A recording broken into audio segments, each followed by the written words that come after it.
Mr. Buckshire, your first item. Yes, good morning, Mr. Chairman. I wanted to address a few comments that were made about SLO and the request for audits or investigations. Just want to clarify last week that SLO sent a letter to the county as well as to the city of San Luis Obispo requesting that an audit be done, that they would welcome an audit in order to take a look into the allegations that are being made. Discussed this with Mr. Erb, our auditor controller, and I contacted SLO after discussing this further to recommend that they pursue a third-party audit by an outside auditing firm as opposed to having the audit conducted by the county. The reason being is that many of the allegations that have been made about SLO, that there are inferences to wrongdoing by the county in some cases as well. And in order to keep this as at arm's length as possible and as independent of an investigation or an audit, I should say rather, that third-party auditing firm be utilized. And I believe SLO will be pursuing that, but I don't want to speak for them completely, but I believe that's their intended action at this point. Thank you, Mr. Buckshire. Mr. Erb? Jim Erb, Auditor Controller. First I'd like to apologize to Andrew Seastrand. I did not see the email.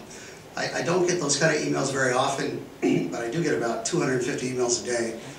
When I get an email from a constituent, or I get kind of excited about it, I usually call them.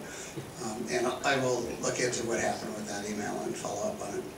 But our office is available if you need help, and I do think the third party on the SLO is a good idea.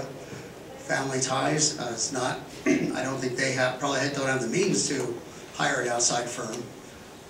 And if we're asked to, we could audit there. Now, I don't believe I have the ability to go in and demand it, because it is not a county operation, and the county has not contracted with them in any way. So I'm not sure where I stand there, but we are available to do that. Thank you. Further comments? Supervisor Arnold? Yes, I appreciate Mr. Buckshire giving the public an update on the SLO. I sit on that board, and I think you can tell that everyone's trying to figure out how they can help with the whole situation. Beyond that, once again, I just want to let the public know I appreciate you being part of the process. Whether I agree with you or not, I'm listening to everything that was said here today, and I am reminded every Tuesday morning that I'm here elected to represent you and to serve you, and I'm doing that to the best of my ability. Thank you. Mr. Chairman, one mundane perhaps item, and then I'd like to just offer a couple observations on public comment. We know that the construction of the collection system in Los Osos creates a great deal of confusion and inconvenience, and we do have a system set up consisting of a website, a contact individual, and accessibility to staff to try to minimize those impacts as much as possible. The website is diglososos.com. If you have any trouble getting in touch with someone to resolve an issue, you certainly can also call my office. We have staff writing very directly on the construction progress out there, talking to contractors and making sure they fulfill the requirements that are imposed upon them. We do have a monthly update starting. There is a report up on the website. If colleagues have questions about it, they certainly are welcome to contact my office, and we'll keep you informed. Mr. Chairman, switching gears to public comment, I want to thank you for the message that you offered the public at the start here.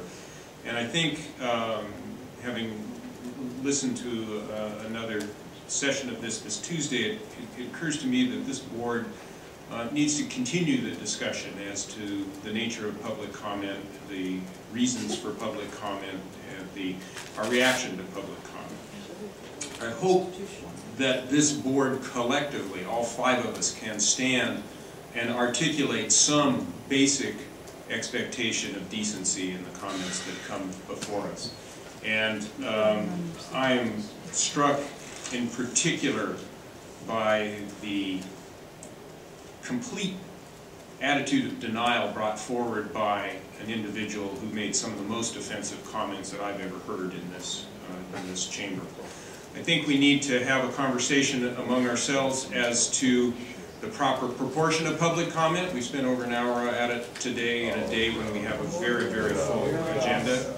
I think we need to have a conversation about our reaction to the shouting out from the audience, whether we, the 5 of us, think that that's an appropriate kind of interaction in these board chambers as we conduct the meeting to see the do the people's business. I think we ought to have a conversation about what we consider relevant public comment. What is our purview, and why do people come and have this opportunity under the Brown Act?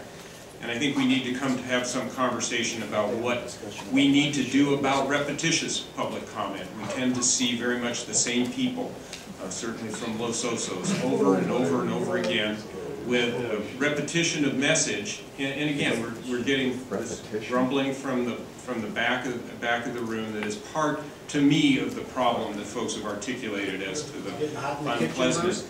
And that's a classic example of it.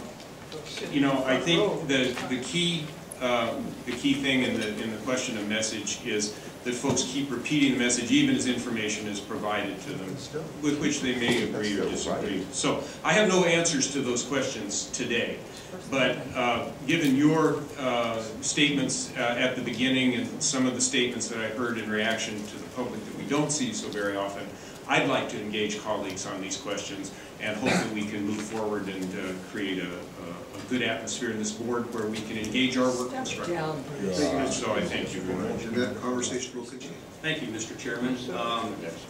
Just want to follow up a bit and kind of remind folks that this is not a town hall meeting. This is a business meeting. And this is the business of the county. And that's the public comment portion of this that is not on the agenda, is to allow you to speak and say what you feel. And we're here to listen to that. And that's our obligation. That's your right. But I think you also need to be aware of the fact that we have time constraints on our agenda for things that have to be discussed. We've got a pretty lengthy one this afternoon. And we've got quite a bit this morning from the legislative platform. So I would just ask folks that if you're coming to speak to us about something, if you have a suggestion or you have a solution or you have a potential solution to a problem that you're proposing, I'm all ears. But if it's just to continue to gripe at me or anybody else, then okay, I'll hear it again and I'll hear it again. And those of you that have asked about us being silent, if you got any questions, call me. I'd be happy to talk to you. I've had a couple of phone calls and I've chatted with those folks about it. But if you want to talk to me, call me. My office is always available to take phone calls and to meet with anybody that would like to meet with me. So I just want to remind folks, this is a business meeting. We're trying to get the business meeting of the business of the county accomplished. Somebody told me not too long ago, well, this is what you signed on for. No, it's not.